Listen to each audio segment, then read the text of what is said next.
Salam sejahtera kepada Sir Melvin Saint Joseph. Saya Wan Muhammad Aizat bin Muhammad Aminur Rashid daripada SFP3 ingin membentangkan tugasan yang diberikan oleh Sir Melvin. Perkenalan. Pada 10 November 2022, saya diberi tugas oleh Sir Melvin Saint Joseph untuk membuat kajian lapangan berkaitan tugasan. Tajuk pembelajaran kami iaitu Piping Installation, Testing and Commissioning tentang projek-projek di industri. Ini bertujuan untuk membuat satu laporan berkaitan subjek pembelajaran yang sedang saya pelajari pada semester ini dan mengenal lagi bagaimana saja ini begitu penting dalam industri, lebih-lebih lagi dalam sektor oil and gas. Objektif kajian bagi tugasan ini ialah membuat kajian tentang projek-projek dari industri. Saya mendapat tugasan kajian berkaitan piping installation, testing and commissioning dari pensyarah saya iaitu Sir Melvin Saint Joseph yang berkait rapat dengan subjek yang saya ambil pada semester ini. Tujuan kajian ini ialah untuk mendapatkan info seperti tarikh pelaksanaan projek, tujuan projek, kaedah pelaksanaan projek dan kos pembuatan projek. Kaedah kajian bagi tugasan ini ialah saya menemu beberapa orang yang bekerja dalam sektor ini.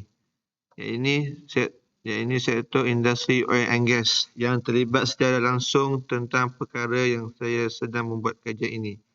Iaitu piping installation, testing and commissioning menggunakan aplikasi Zoom dan WhatsApp.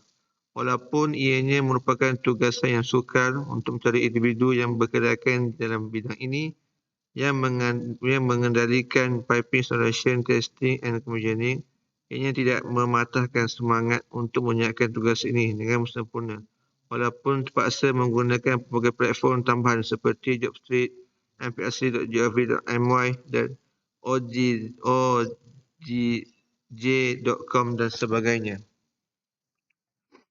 Perbincangan dan hasil kajian. Tarikh yang pertama iaitu tarikh pelaksanaan projek. Seperti sedia maklum, saya telah menemubuat beberapa individu dari pihak industri oil and gas tentang tugasan yang diberikan oleh pensyarah kami iaitu berkenaan tentang projek piping installation, testing and commissioning.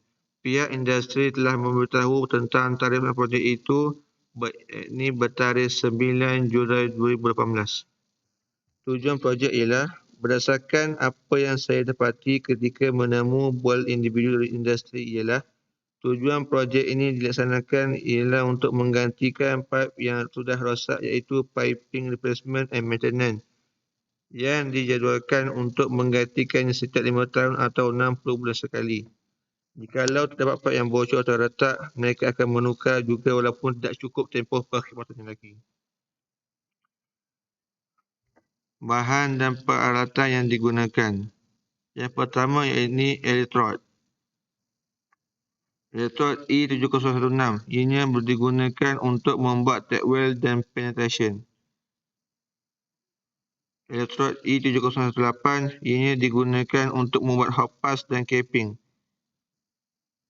Yang kedua, ini welding machine. Ini berfungsi sebagai pengubah untuk menyesuaikan voltan dan arus dalam kerja kipalan. Yang ketiga, grinder. Ini menghaluskan dan meratakan permukaan kerja dan sebagai proses akhir finishing pada benda kerja. Yang keempat, pipe 60 inci. Ini berfungsi untuk mengalirkan sesuatu cair ke tempat yang lain. Yang kelima, brush wire. Fungsinya ialah untuk membersihkan kesan-kesan percikan logam serta jemang kumai yang terhasil pada permukaan bahan logam yang dikimpal. Dan nombor 6 ialah tukul penyerpih. Ini berfungsi untuk menyepih dan membersihkan kesan-kesan percikan logam serta jerman kumai yang terhasil pada permukaan bahan logam yang dikimpal. Nombor 7 iaitu pemegang elektrod dan fungsinya ialah ini disalut dengan penebat dan digunakan untuk memegang rod elektrod secara menyepit. Dan yang terakhir sekali ialah polycane tape. Ini berfungsi untuk membalut dan melindungi pipe, khususnya pipe oil and gas. Seterusnya, bilangan pekerja. Yang pertama, jenis pekerja, iaitu juru kimpal. Ini berfungsi sebagai pekerja berkemahiran dalam mencantumkan bahan dengan bahan yang lain. Nombor 2 ialah pipe fitter. Ini merupakan partner kepada welder. Tugasnya ialah merungkai dan menyambung bahagian bahan kerja. Dan nombor 3 ialah helper. Menyediakan bahan dan membersihkan kawasan kerja. Dan nombor 4 dia pengawal kualiti ataupun QC. Ini memastikan bahawa hasil kerja atau produk itu berkualiti. Dan akhir sekali ialah inspektor kipalan. Ini bertanggungjawab dalam membantu aktiviti kawalan kualiti untuk memastikan bahan logam yang dikimpal memenuhi kehendak, spesifikasi yang telah ditetapkan dan juga untuk memenuhi tahap kepenggunaan yang telah ditetapkan. Seterusnya ialah kos perbelanjaan projek. Yang pertama, pipe 60 inci, RM3,000 per 1 meter. Kuantiti yang diperlukan ialah 12 dan harga keseluruhan ialah RM36,000. Nombor 2, elektrod, RM70 per kotak, kuantiti 97 kotak dan harga keseluruhannya ialah RM490. Nombor 3, pekerja welder, iaitu RM15 per jam dan ini bekerja selama 8 jam sehari dan 30 hari dalam sebulan. Kuantiti yang diperlukan ialah 2 orang dan harga keseluruhan gaji ialah RM7,200. Nombor 4 ialah fitter. Ini RM13 per jam, iaitu 8 jam sehari darab 30 hari bekerja. Kuantiti ialah sebanyak 2 orang dan harga gaji bagi 2 orang itu ialah RM6,240. Nombor 5 ialah helper, RM11 per jam, iaitu 8 jam sehari darab 30 hari bekerja. Kuantiti ialah 2 orang pekerja dan harga keseluruhan gajinya ialah RM5,280.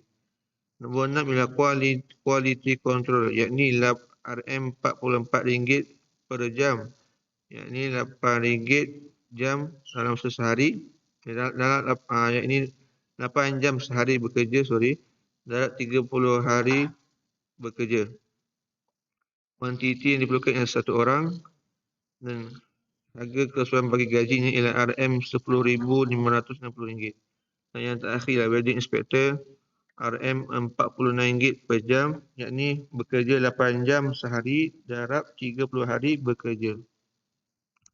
Kuantiti yang diperlukan adalah seorang dan harga keseluruhan bagi gajinya ialah RM11,040. Apa yang saya dapat rumuskan ialah tentang penugasan yang diberikan oleh Sir Mebane ialah iaitu subjek piping, installation, testing and commissioning. Saya dapat pelajari tentang penyelenggaraan pipe dalam industri yang begitu mencabar kerana ini memerlukan kepakaran dan kos yang tinggi. Selain itu, saya dapat menemu sendiri dengan pihak industri dalam bidang oil and gas. Apa yang saya dapat ketika menemu pihak industri ialah saya dapat mengetahui tarikh pelaksanaan projek, iaitu pada 9 Julai 2018. Dan itu saya juga dapat mengetahui kaedah pelaksanaan projek dan jumlah kos projek yang saya dapati ialah RM76,810. Dan pesangan saya pada masa depan ialah saya akan cuba untuk melanjutkan pelajaran ke peringkat yang lebih tinggi dalam bidang kejuruteraan dan dapat berbakti kepada negara untuk mewujudkan lagi dalam bidang stream. Sekian, terima kasih dari saya.